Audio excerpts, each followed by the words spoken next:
Jika Allah mengabulkan satu doa kita pada malam ini, apa yang harus kita minta? 10 malam terakhir Ramadan adalah malam yang penuh harapan. Di malam-malam ini, Rasulullah SAW lebih bersungguh-sungguh dalam ibadah.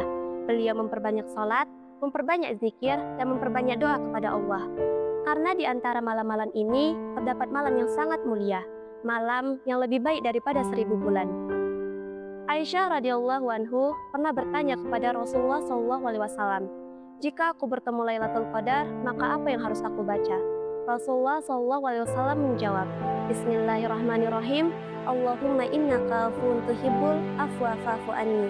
Yang artinya, "Ya Allah, Engkau Maha Pemaaf dan mencintai pemaaf, maka maafkanlah aku." Hadis riwayat Tirmidzi. Semoga di malam-malam terakhir Ramadan ini Allah mengabulkan doa-doa kita dan mengampuni dosa-dosa kita.